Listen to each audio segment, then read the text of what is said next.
Ba, ba, ba, ba, da, ba, da, ba, da, ba. Yes, guys, what is up? Welcome back for yet another episode of the Off Grid podcast. This week's guest is Belinda Kirk. Belinda is the founder of Explorers Connect, which is one of the UK's leading adventure communities with over 30,000 people who share unique adventure opportunities.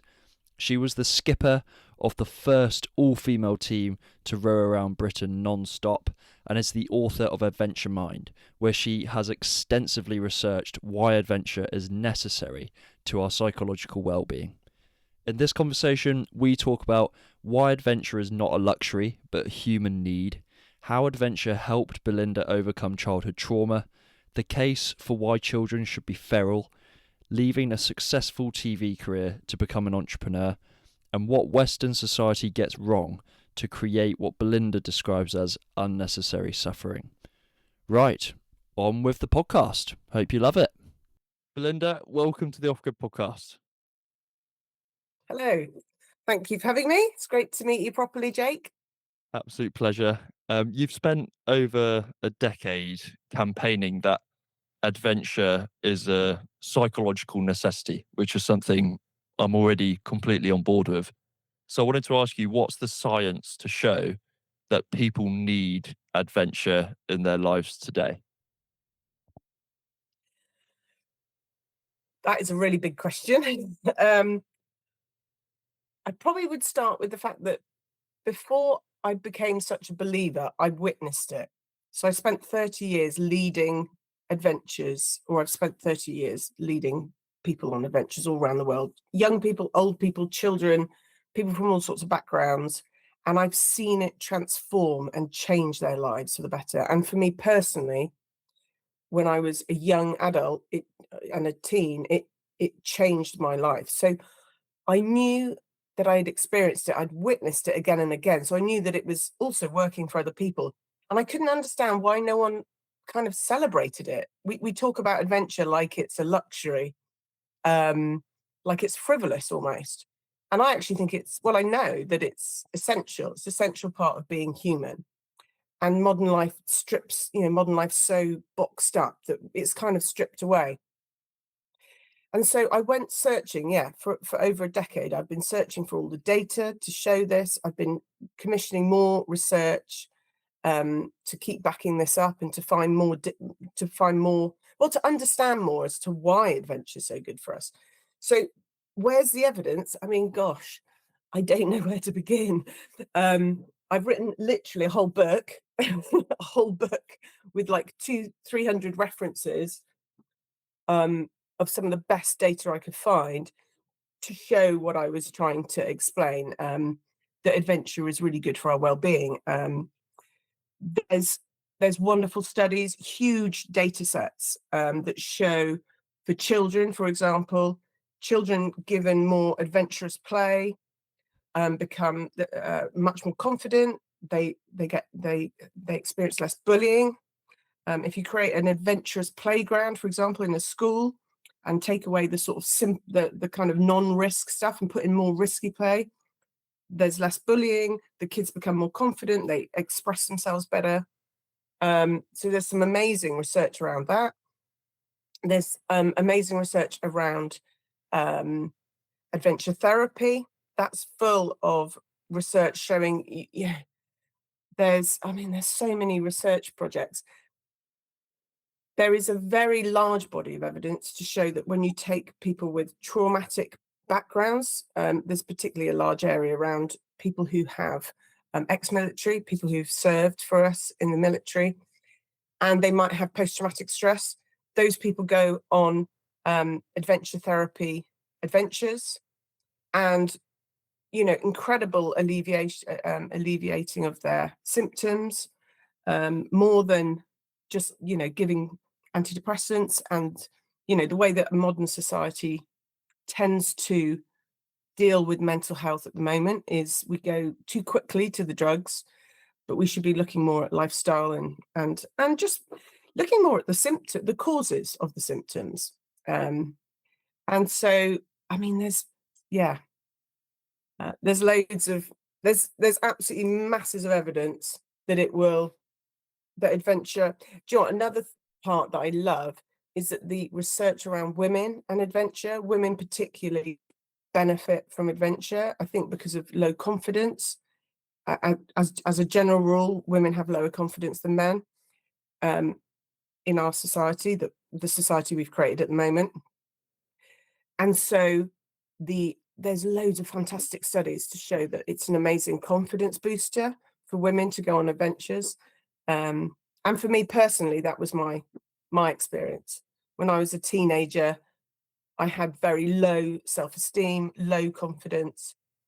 I went on an adventure when I was about 15, and it totally changed my life. It changed how I saw myself. I mean, I can go into more detail, Yeah. but Yeah. When in your own personal experience, I know that you've spoken before about having childhood trauma and how adventure helped you work through that. What was your own personal experience of adventure helping your own psychological well-being? yeah. So as a child, I experienced a lot of abuse, a lot of violence, um, repeatedly, and that obviously, well, obviously is very difficult. It meant that as a teenager, and teenage years are hard enough as it is, but as a teenager, I was really down on myself. I really didn't think I was capable of anything. And then I heard about this thing called the Duke of Edinburgh Award, and I know you'll probably know all about it, Jake, but it's run in Britain, and I think actually in Australia as well, randomly. Um, and it's an amazing youth development program. But the bit that interested me was the adventure, the expedition. And I went off. I signed up with a couple of friends, and we went off on a 3-day micro expedition into the Brecon Beacons. A bunch of girls who were more used to the city, getting lost, getting wet, getting rained on a lot, as the Brecon Beacons is very good at doing. Mhm. And but we were surviving. And something my friend Owen told me about years later, like only probably a decade ago, she said a light came on in you. And the person I was everywhere else in my life, quiet, withdrawn, not confident, there was like a whole new part of me came out. I was sort of making decisions, even taking the lead, helping others. And I realized that I could do more than I thought I could. And I think that's one of the key parts of adventure for a lot of people, is that you find out you can do more than you think. Um, and I really think that a big part of it, I mean, this is now with reflection years later, because it totally changed my life course, that one adventure. Because then I went on to do other adventures and others, and also the skills you take from adventure, the life skills, the confidence, the self-efficacy, the all of those sorts of things, you take those into every part of your life because you change. And that's the real gift of adventure, how it changes everything, not just you get good at adventures. I've gone off the point now. Oh yes, but now with reflection, I realized why it was so good for me, because I think I've definitely suffered a lot from anxiety, which people think is crazy because it's like, but you do all this stuff. But actually, anxiety is a really good way of preparing for expeditions, because you see every possible thing that could go wrong. It makes me very good at adventure planning, actually. So that's my default from my childhood. But also awareness and understanding means that anxiety, but also depression was a hallmark of those early teen years. And both of those conditions, especially depression, part of it is you stop yourself from healing because you write off every success as being someone else's. Someone else helped you to do it. It wasn't really your success, or you just put it down to luck.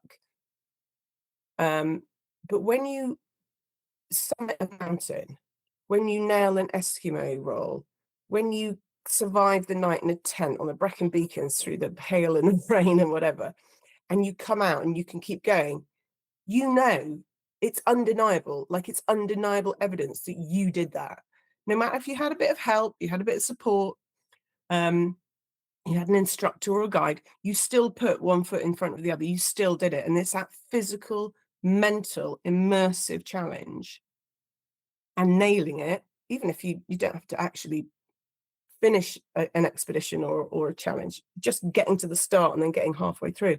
That is undeniable evidence that you can do more than you think. And then you take that.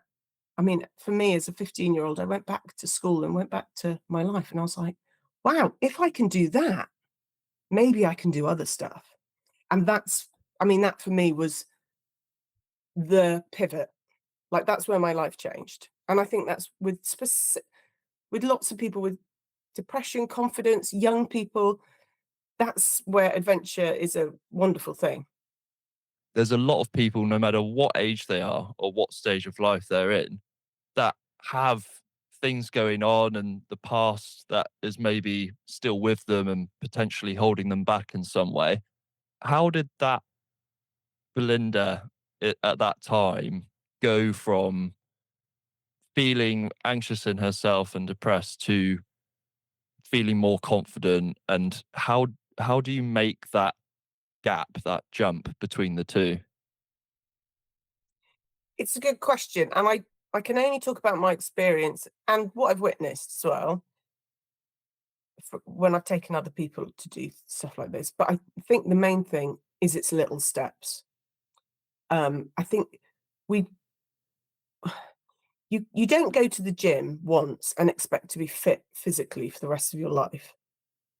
The same with mental health. You get into patterns and routines, and those patterns and routines will take you down or they'll build you up. And for me, the girl who went on that first adventure, I found just enough courage to try something new because there was something that called me to adventure. I think we all get called to adventure. I think it's in our, like I say, it's like we're hunter gatherers, it's in us. We just have to answer that call. So I was called to just see what was, out in the big world.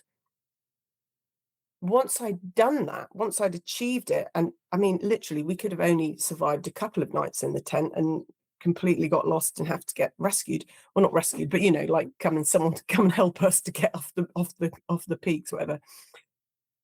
It would have still shown me that I was capable of something that I didn't think I would be capable of. And that is a doorway, and that door leads to the next step. And I think life is lots of doors, and if you can get through some of these doors, or almost maybe life is a channel. You get into a certain rut, don't you?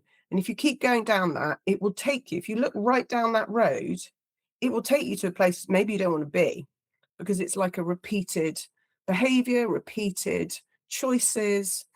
If you can just shift a tiny 1 degree and slightly change your path, then everything you do will reinforce going in a different direction.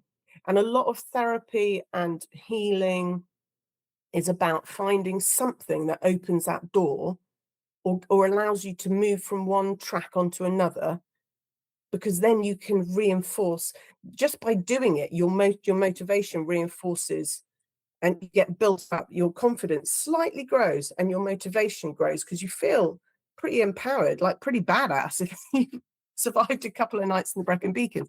And then it's a self-fulfilling thing then. There's this amazing story in the book with someone that I've worked with who's fantastic. And it was about how he set up his surfing charity. And there was this boy who was a teenager who had a lot of complex challenges, and it was so challenged in the end had stopped speaking. It's called selective mutism. So he could physically speak, but he had stopped. He had not chosen, I wouldn't say, but he could not speak, although physically he could. Mentally he couldn't speak. And this had gone on for a couple of years, and you can imagine the stress on him, his family, and they tried everything. They tried everything, all sorts of therapy. And then they heard about this surfing project, this what's it called, a pilot program. And it's like 6 weeks of surfing, and they thought, "Well, we'll try it because if nothing else, it'll just give him a chance to be a kid, give him some fun." And so he joined up and he went along surfing. Um, and a couple of times a week for 6 weeks, he he f he fell off his board, but he got up again. Resilience building in every time he did that. Those little tiny steps. Every time he fell off, he got up, tried again. Um, he had all this positive experiences, the sunsets on the sea, the awe, you feel awe. It's very good for you to feel awe in the world and the beauty of the world. So he was banking all this positive emotion little by little. He was building trust in his team and his instructors. Again, building these little steps. On the last day, his parents came down to the water to watch him do his last day, and they'd seen a change. They could see he was a bit more buoyant, a bit happier. And on that last day, he just started speaking to his instructor in the waves. And it's just an amazing kind of powerful door opening. And that was it. His parents went up to Joe, the guy who set up the pilot project, is now called the Wave Project. And they said, "Thank you for giving us back our son." Um, and that was, for that boy, Sam, that was that step, that tiny little bridge. And that allowed an opening for him to see himself differently, for him to experience the world differently. And therefore, other therapies came later as well, because there's place for CBT, there's place even for the drugs. I'm not a big fan of us taking loads of drugs before we've done everything else, but there's and I'm so that experience, adventure for him, and that experience in the waves, that opened that door for him. And those little moments, those little bridges, is what you've got to find. And they will call to you, I think. If you're having a bad time and you really want to go and try something, maybe you wanted to cycle somewhere or hike somewhere or camp out on Dartmoor or whatever it is, don't try and think about, well, you can try and think big, that's fine. But maybe I would suggest start small, because then you won't get intimidated along the way. You'll actually get there and get some friends to help you. Get someone who wants to do it with you, because there's nothing quite like telling your mate, yeah, we're going to be there at 9 o'clock with our, bikes, whatever, but you have to be there. So yeah, small steps, I would say. Small steps lead to huge change. I can tell that that story really touched you. I can see the emotion in your face when you're telling that story. What is it that touches you so deeply about that? I think we have a generation of young people, and I was, even back in my day, because I'm really old now, I'm 50, so I'm like ancient. But I think year on year, I mean, year on year, things have gotten worse for young people. And I think what we have is a bit of a lost generation of young people who have very few opportunities, more pressure and stress than ever, and are prepared less for living. And so um, I just think it's terrifying and tragic and scary that we are not prioritizing the mental as well as the physical health of our future. There's so much suffering. Do you know why it makes me sad? Actually, there's so much suffering that could be alleviated and could be avoided with small bits of education, so people understand differently, little changes in how we run our schools, little changes in how we run our communities, more support for families. There's just, we've lost so much, and there's so much suffering that is totally unnecessary. And that's tragic, really. How do you think, when it comes to schooling and putting systems in place to avoid what you describe as unnecessary suffering, what sort of things in society would alleviate that? There's all sorts of there's all sorts of big and little things. So these things are really complicated. I understand that. But I think we need to I'm just going to chuck out a load of ideas. So kids need to play. So my son is 8. We home educated him for the first couple of years because we just didn't feel like putting him in school would be a good idea. It didn't. He felt too young. Like he needed to just to be rampaging, feral little boy running around the woods, you know. And so eventually, though, we thought, okay, well, let's try it. We, big fan of teachers. I mean, I think teachers are totally some of the most important people in Britain, and they should be paid better and treated better. So it's not the teachers. I think it's the system that we have now. So we put him into school for a year, and I have to admit that I was quite shocked. All my preconceptions about what I thought schools should do and how they should work. He had 45 minutes a day to play. That's 15 minutes in the morning and half an hour at lunchtime. And the rest of the time he had to sit. And my little boy does not want to sit. And this isn't, he's not been diagnosed with ADHD or anything like that. I'm not saying he hasn't got that. I don't know. But I think all kids need to move, especially, well, it's a bit sexist, especially boys.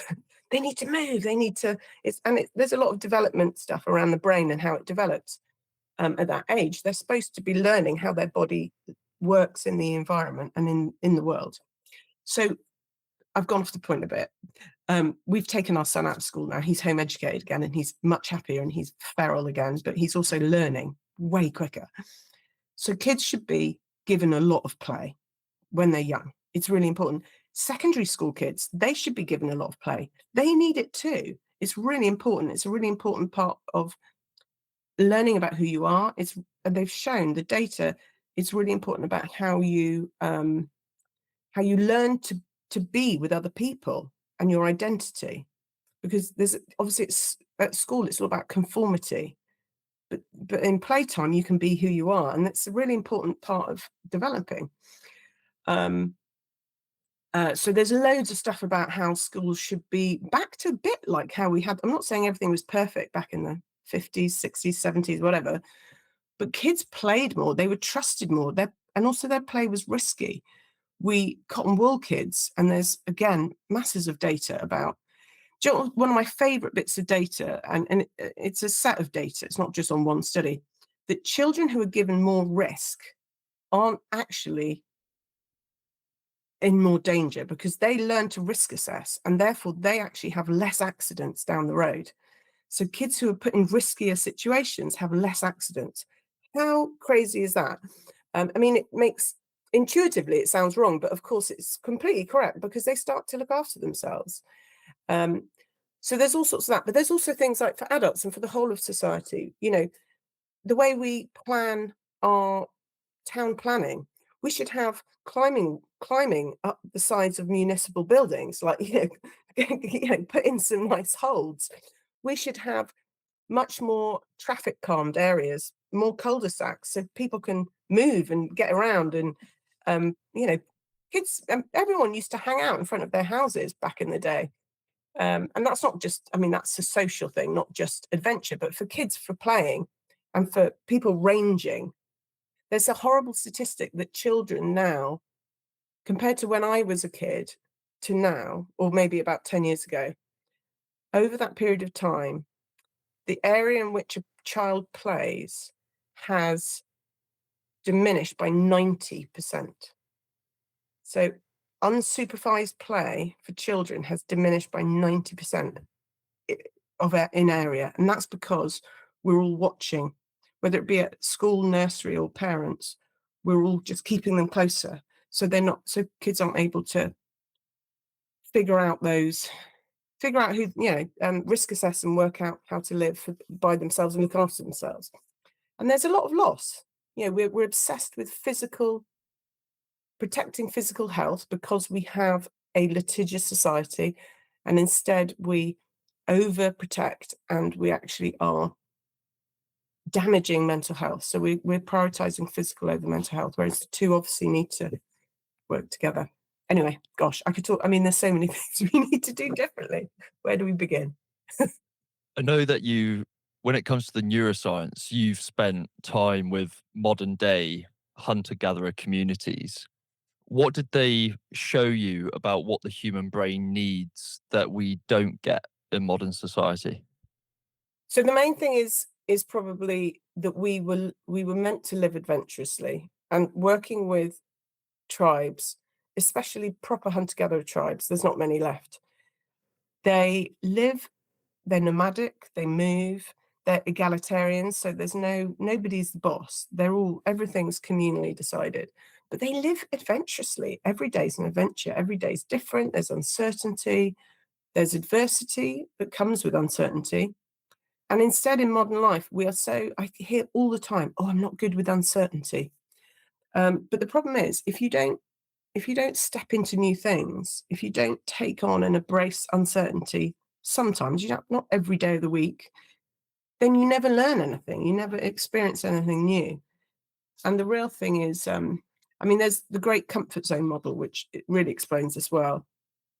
So if you think of life as our modern life as being, if you think of the circle around you as being your comfort zone, that's everything that's familiar, everything that is, yeah, just, having friends with the same political opinions, going to work the same way or going to school the same way every day, sitting on the sofa watching Netflix, all good, all important.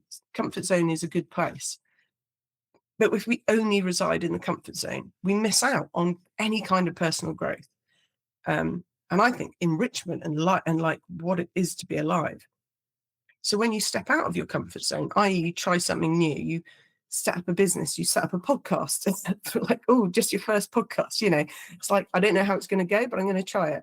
If you go on an adventure, if you learn a new language, you step out into what's called the stretch zone or the learning zone. And that zone is all about, well, it's uncomfortable for a start because it's uncertain and new, but it's where you find out about yourself. It's where you grow. It's where excitement comes, and it's where you feel alive. And when I did my research for my book, the comment that I found the most, that I heard it so much that I stopped almost hearing it, was like, what do you get out of adventure? I feel alive, or I feel most alive.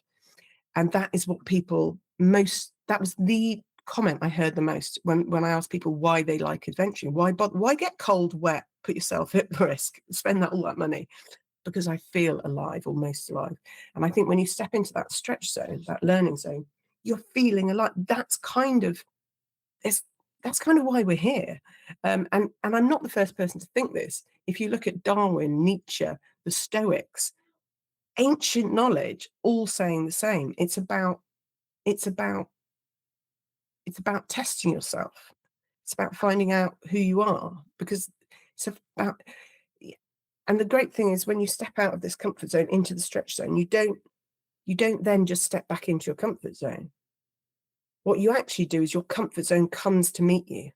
And when it comes to meet you, if you think of that circle of life now around you is enlarged, it's enriched. You are enriched. Your life is broader and more exciting and interesting. And what you're comfortable with is also much broader. So what you do, there's this feedback loop. You just want to keep stepping out of your comfort zone, because your comfort zone grows and grows and grows and grows until there's this huge circle around you. And that is your life, because you are experiencing life and feeling alive. And that's the whole point, I think. So, yeah, we should live adventurously. After doing decades of research, but also in your own personal experience with a load of expeditions you've done over the years, has the neuroscience ever revealed something that your gut instinct hadn't already told you? um, well, the thing that springs to mind is that I've taken, I don't know, thousands of people on adventures. And I particularly am proud of the youth development expeditions that I've done, because my youth development expedition saved my life. Um, and when you affect people at that age, you really do, you just change their whole life. So I love leading those. I don't at the moment because I have a little boy and I can't disappear for ages and on end. But oh gosh, I've totally lost track of what was the question. Have Oh, what you ever surprised you? noticed in the This neuroscience something that surprised you, your gut instinct hadn't already told you? sort of. what I had always found, or I'd started to find, or started to question, was like, why haven't all of the young people that I've taken on these adventures been impacted? And I couldn't figure it out. And I just thought, well, maybe because I know some of it's very delayed, or sometimes you have an awareness that you don't understand until it's 10 years ago and you go, or 20 years back, and you go, my life pivoted at that moment, but I can only see that with reflection. And other people know it the day they come out of the day they get home. And I was like, why doesn't it work for everyone? And I wouldn't say that I wouldn't say that the science is telling us this yet, but having spoken to lots of researchers and asking them this question, because you know, people working in this area and researching in this area, it's like, I can't figure this out. Some A really interesting guy, we had this really interesting chat, and it's like, well, what if the reason that it's not impacting these young people is because when they get home, all that change, all that personal growth is dissipated in the first week, 2 weeks, month, year when they get home, because they go back to exactly the same place. And when I say place, I mean like environment, same people, school, career, job, early job career, everything's the same and no one's expecting them to have changed. So they go back and there's nothing that change gets lost. And I think that there's a lot of truth in that, because if you're a square peg and if you went away and you're a round peg and you go off and you change, you go back and you're the square peg now. The hole, you still have to fit into this round hole, and everyone around you is like, but especially the people, I think, but you get into the same behaviors and it's all dissipated and lost. And I think that this is with a lot of therapy I've found, which is really interesting over the years, because I've looked at other ways that people use therapy around adventure. And these things are about building patterns. And if you don't, you can have great leaps forward, but these can dissipate if they're not reinforced, if you don't just make a little bit of change and space for them. And that led me on to my own theory about why I think big adventures and small adventures have their place.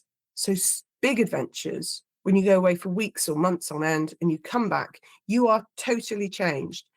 And the reason these work best are at big life-changing moments, when you leave university, when you start a new career, when you get married, when you get divorced, when you have kids for the first time. These big life-changing places, big adventures, you need to go away, have a big adventure, and come back and create a new world and a new you, because you are different and you need a different setting, different environment. Whereas these little adventures, little local adventures, whether you fit them into the evening, whether you fit them into the weekend, these things just top you up. They just keep your mental health going. And yeah, so I think I've gone off again probably. But there is a place for big adventures. And that's why specifically when people ask, like, you know, when should I do something like that? If it will call you, there's no other, your body, your mind, your spirit calls you to do it when you're having a big life change. It's like, go away to a place where you can be different, and then you can come back as a new person and then create a new you and a new home, or whatever, home environment. You said that once you hit your 30s, you start to realize it is the impact you leave that matters far more than any gongs or world records. That seems like quite a big statement from someone coming like from yourself, who has achieved world records and incredible solo achievements. How would you describe that internal shift within yourself? I think we're children, and then we become young adults. And as young adults in tribes, having worked with tribes, they really respect the energy, the fire, the rebellion of the young adult. And what we do in our society instead is kind of quash that. We call it adolescence. We kind of chuck it. We kind of diss it, basically, don't we? Whereas in tribal communities, they hold this up as like wonderful time. And I think for all young people, that fire, that rebellion, that questioning and also that feeling uncomfortable because you're in a body that you don't really understand anymore because it's like it's hormones and God knows what going on. That is this wonderful time of finding out who you are. And I think that goes all the way through your 20s. So you need to go off and do stuff like silly stuff, like Guinness World Records. It doesn't really matter in the world, does it? I mean, it's fun. It's great in lots of ways. It's impressive and all that. It helps you get speaking gigs. But actually, the only real importance of a Guinness World Record is that you prove to yourself that you are able to do something that you didn't think you could do. And it's a wonderful confidence booster. Um, so that is very important. Those sorts of adventures, that internal life is very important because you should be selfish at that age.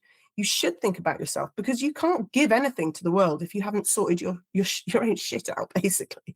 You've got to work out who you are, what you are good at, and you need to build yourself. So being selfish, being adventurous, solo adventures, gongs, impressive stuff, really important. And then I think you get to a stage where you realize that that's really not, it's not all there is.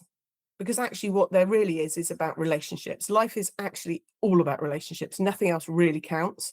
You're lying on your deathbed. It's about who loves you and who you've loved. It's not, all the other stuff is zero. So then as you get a bit older, you just get a bit more awareness that that was fine. I'm not ashamed of those things or think that that was a waste of time. I needed to do that because now I'm a stronger, better person and I can give something to the world and I can make a difference. I can find my meaning, because that's real meaning is when you give something back, I think. And I mean, there's wonderful stuff around Maslow, the kind of the king, the base of all of our modern psychology is from Maslow's theories and his triangle. I mean, I won't go into it because it'll take ages, but this idea that we have to sort ourselves, our basic needs out, then we have to find ourselves. And then at the end, really, the pinnacle of being a human is when we are able to pay something back. So yeah, for me, I did all those youth development expeditions and I saw the impact it had. And I knew that it was life-changing for a lot of these young people because it had been for me. I knew it had changed my life. And then I just thought, I don't know, over a period of time, I realized that if I look back, the big, working with celebrities, being admired for having done stuff, that's all nice. But the stuff I actually hold dear is those young people who even like 20 years later email me and out the blue and go, hey, we went to the Amazon, or hey, we went here and guess what I do now? And that trip, that changed my, I came back from that trip and I came out to my family because I never had the one guy emailed me and that was his story. He came back from one of our expeditions and he was able to find the confidence to say, this is me, other people, they followed dreams that they thought they never would because they thought, well, I'll just fail. But they came back from the expedition and I only knew this 15 years later or whatever, because it's like, actually now, guess what I do now? And guess where I am? And it's like, and it is that reflection that stuff is important. So yeah, I mean, definitely the youth development expeditions, but also some of the other stuff that I've done. I did something called Beyond Boundaries for TV. We crossed Nicaragua with people with disabilities, and they ran the expedition and I was there for safety, and it was all filmed for BBC, and it was life-changing for every person on that expedition because it was about understanding of just like humanity, also about understanding of disability and how we're all differently abled, and that physical, how do I put it? I think we could see that it changed the lives of the people on that expedition so powerfully, but it also changed our lives because we were part of it. We enabled that to happen. And we learned about ourselves, I think, all in different ways. For me, that no matter what happens physically, that we can be adventurous in our minds. We can do more than we think, and by inspiring other people, because this is what I loved about this show, it inspired so many people, not just disabled people, to go and be, or people with disabilities to go and try sport or to try adventuring, but also people, just everyone, to just think, well, if they can do that, if Lorraine from accounts with one leg can climb a mountain in Nicaragua and walk across Nicaragua, what the hell is my excuse? I'm going to go and start that business. I'm going to go and do this or that. And I loved it because it had a lot of TV that I was involved with. It's fun. I got to do lovely fun trips. I got to work with amazing people, Bear Grylls, Ray Mears, David Attenborough. I mean, wonderful stuff.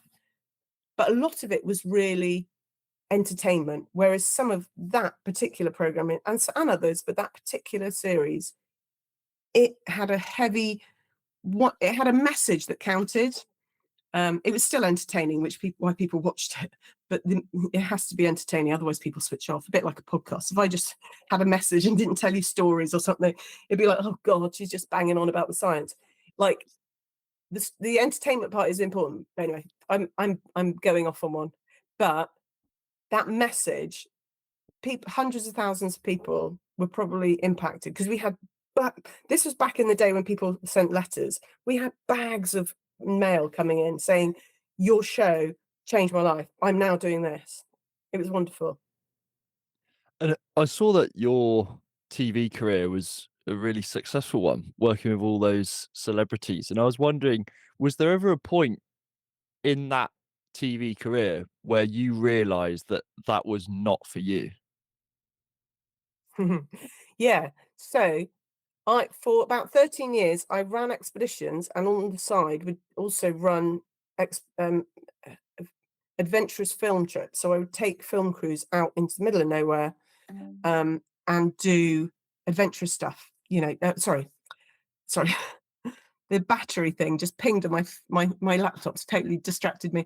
So for about 13 years, I ran, alongside running expeditions and leading expeditions, I ran adventurous film trips. So I would take film crews into the middle of nowhere, make sure that they would come out alive, help them to film what they needed to film. So very similar skill set to expedition leading as to remote filming. And what I loved about it was it was new. It was like, for me, I love doing new stuff and experiencing new stuff. And I must say, when you say BBC, it opens doors to places you would never otherwise get access to. So it was amazing in so many ways, but it was so intense and full on. And it was work that was always, I would miss anniversaries, I'd miss Christmases, I'd miss friends' weddings. I mean, it was really hard to have a balance with my own personal life. And that's why I left in the end. I was like, and also because TV used to do a lot more wonderful, adventurous documentaries, and now it's a bit more about reality shows. And I don't know, some reality shows are fantastic, like the early ones, but they can be a bit contrived, can't they? So there was less to pick from. But mostly just the intensity of the work, like in terms of mixing it up with your life, actually having a life outside of work, very hard. And you spoke about personal transformation that you saw in these young children. Is there an example that you can give of one of these children that you've taken on an expedition and literally seen a change in their character or personality? Yeah. So I've led for some fantastic charities and organisations. There's one called British Exploring Society, which has been around something like 80 years, probably more now. And they are a brilliant youth development expeditions organisation. And what happens is you go away for like a 6-week expedition. You have a whole load of 16 to 25-year-olds. And then we work in different groups around wherever. So I've led in Alaska, in the Amazon, in Sinai. I'm forgetting some now, other places. And one of them, you come back at the end and you present at the Royal Geographical Society, present your findings. And one of them, I was actually the chief leader. I was the youngest chief leader the British Exploring Society has ever had, I think, and I think still today. I was 26. I'd done a lot of jungle expeditions, and I set up one of their first jungle expeditions, actually, for decades, in the Amazon. And we returned to London, and we were stood in the rain, queuing to get into the RGS to do this event. And this woman came up to me, and she just said, "What have you done to my daughter?" And I was like, "Oh God, what is this? Is this the kid that was bitten by the bat and had to have like a this inch, like huge needle into her stomach?" It was gross for anti-rabies back in the day. I don't know what they do now. Might have to still do that. Was it one of the kids who've got like all the various parasites, gut parasites, skin parasites? I was like, "Oh no, I'm in trouble. What is?" And I was only a young leader, and I was just like, "Oh no, this mum's come up to me." And then she basically gave me this huge bear hug, and she said, "Thank you so much. My daughter's life has completely changed." And then she said she was talking about Alice, and Alice was one of the most challenging kids that I've taken away, because the poor girl had a lot of challenges. She was suffering from a very low confidence, and she was self-harming. And although I didn't know any of this until we got out there, and she took a long time to integrate into the group and to make friends. And so I gave her a job. I pushed her out of her comfort zone a little bit. I gave her a job of sorting out the kit for the whole team in base camp before we left for the jungle proper, as it were. And she had to go and speak to every member of the team and speak to all the other quartermasters of the wider expedition and sort all this stuff out. And it meant she had to really step up. And she was very capable. I could see she was capable, but she didn't really think she was capable until she did that. And it gave her that door, that window, that little step. And then weeks later, they went off to the jungle. I had groups I had about 100 people, 100 young people, plus all the scientists and leaders in, I don't know, 6 groups around the Pocayam Area Reserve in the Amazon. And so I went round them, checking in, resupplying. And so it'd been a few weeks till I'd seen her. And I went over to her group in one area of the forest. And this girl, who when I met her at the base camp, was really withdrawn,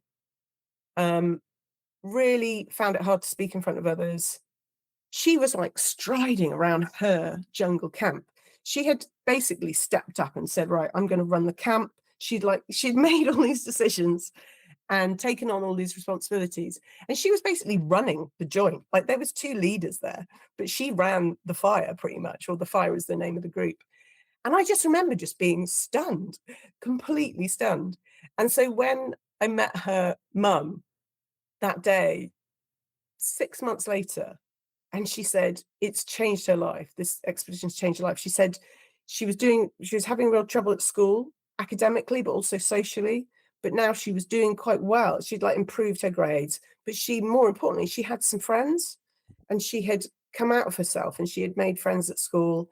And she said she's a different girl, like she's a different person. And this hadn't just happened on the expedition. This was 6 months later, in I don't know, January, February, and back in England, back into that round hole. But she had been able to keep those changes.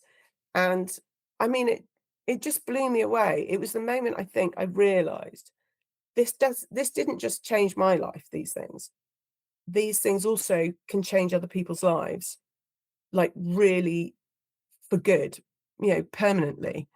And it made me really believe in the power of the transformational power of adventure, and well, the time of expeditions. But now I realize it's even small adventures can do the same. That's an extremely powerful story, and I completely see how being able to do that for someone at such an early point in their life can, as you were saying, just change the trajectory and the course that they set off on later in life. There's one other thing I did want to ask you about, which is I read that you might be neighbours with Ranulph Fiennes. Is that true? He's moved. So I live in a remote part of Exmoor National Park. We wanted our son to grow up in the wilds, And I love Exmoor because although it's Devon, which is a bit, chintzy and I mean, Devon's brilliant, but there's something about Exmoor that's got a wildness, a wilderness, and I think you don't find that anywhere else in England, apart from if you go all the way to Scotland. There's obviously big wilderness, but that's a bit far away from all of our friends and family up there. But Exmoor's wonderful. It's got this wildness to it, and so yeah, and Ranulph Fiennes used to live, I don't know, to the east of us, but he's moved apparently. Um, yeah, I know that but yeah, it's a Ranulph, good old place to live. yeah, and he kind of represents a different side to adventure, like the whole kind of being the first, being the fastest, the boldest, and solo achievement and records. But you seem to kind of argue the contrary of that, which is like accessibility, community over records and things like that. So, do you think that there's a place in adventure for those two things to coexist? Oh, totally. I wouldn't say there's one is better than the other. I think historically we think of adventurers as being these white men with beards covered in snow stood on mountain summits, don't we? That's who we think adventures. Whereas I think we all need to adventure. And so it I don't know, it's just I don't know how it came about. It's society, but we have that was the old image, I think, of adventure. What I'm trying to do, sorry, um, like literally what I'm trying to do and what I've been trying to do for over a decade now, because I also tried to do it through Explorers Connect, is change this idea that adventure is about that and adventurers should look like that, and that's what it's about. It's not about summiting, it's not about firsts, um, and Guinness World Records. It is also about that because that's great. We need that inspiration. We need people to go to the moon. We need people to go and do this cool stuff because it's inspirational. It shows us what the humans are capable of. If we're able to go to the moon, well, surely we can turn around climate change. It's like, I know those two things are so diametrically opposed in so many ways, but actually we need faith in the world as well as faith in ourselves. So we need Ranulph Fiennes. We need all of that stuff,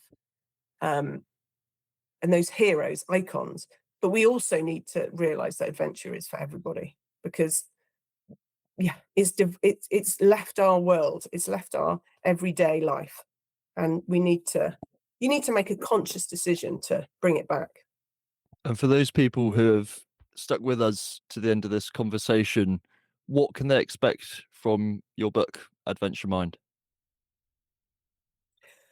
Well, hopefully you can expect some really good tales of adventure and particularly of transformation through adventure, but also because I know a lot of us, me included, we love to have that explained. We don't want to just hear a story about why adventure's so important, but we all love a good story. We want to understand understand how and why in the detail. And it's like, what's the mechanism happening behind that? What's the proof? What's the evidence? And so it's a mixture of really good adventure tales about amazing people that I've worked with or taken away on adventures, um, mixed in with, yeah, the evidence, and the theories as to how it works, really also to inspire us to do more. The whole point of the book is you should hopefully at the end of the book you just want to do more adventure because you realize how important it is, so you're going to make more time and resource for it. You're not going to allow people to say, oh, when's your next holiday? It's not a holiday, it's an adventure and it's important. And it keeps me going. Yeah. Belinda, thanks so much for coming on, sharing your energy for adventure, and also just being able to understand its transformational source. I mean, I went on an expedition when I was 16 and I really felt the same. I was in Kyrgyzstan and really changed the course of the rest of my life. So really on board with your philosophy and the way that you're going with it. So thanks a lot for coming on. No worries. Thank you for inviting me, and it's been really lovely to have a chat with you, Jake. Cheers, Belinda.